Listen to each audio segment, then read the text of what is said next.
affirmation today is I am the joy of Christmas. Did everybody get what they want for Christmas? I know it's not quite Christmas yet, but a lot of times we know in advance. Uh-oh, nobody's saying. It's all still going to be a surprise, huh? Well, how about this? Did everybody get to give what they wanted for Christmas? Of all the things that we can give, of course, there's a lot of material things, and we certainly enjoy giving those and receiving them. One of the best things that we can give is ourselves, the joy of the season, and spreading the joy of the season with the people around us, and living a life demonstrating the beliefs of our faith. Our question today is, what do I give for Christmas? What do you give for Christmas? This is an interesting thing to reflect on.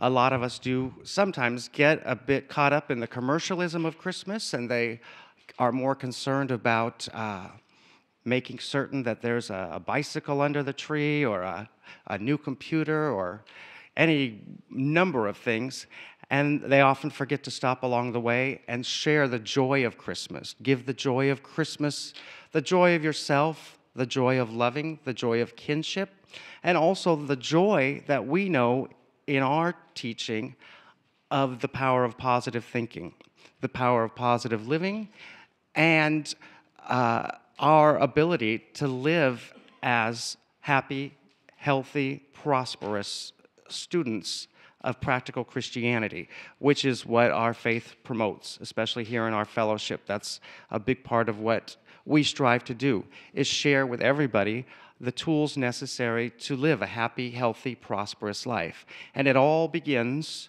in our mind. Everything starts here. The way that we look at everything, the way that we react to everything. So as you're going through the hustle and bustle of Christmas, it's very important to remember that a smile, a positive word, a compliment can go much further than even the nicest gift, because at the end of the day, that is oftentimes remembered a lot longer. This morning, I was looking back on Pastor Mike's message from last year.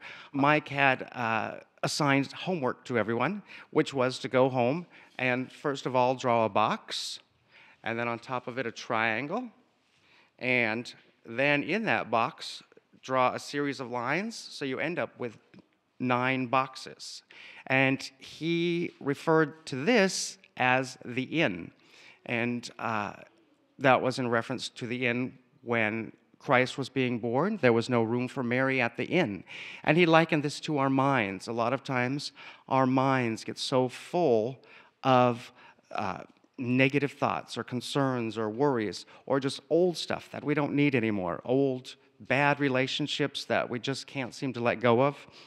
Purge that house. Purge each of those rooms. Look at those rooms. So when you go home, think of some of the things that you know that probably are cluttering your mind that you could get rid of. And by clearing that out, you do have room for Christ to come in. Because otherwise, if your house, your mind, is so full of all this debris, Christ has to go somewhere else to be born. To have Christ born within you, clear your mind of all the things you don't need anymore.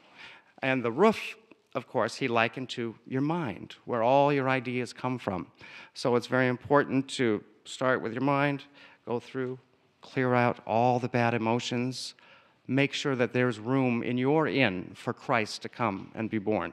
And the good news is, in our fellowship, you can come every week, and we will share with you the tools through affirmation, through positive scripture readings, and just through good fellowship, to have these tools to clear your house so that your inn will always have room for Christ.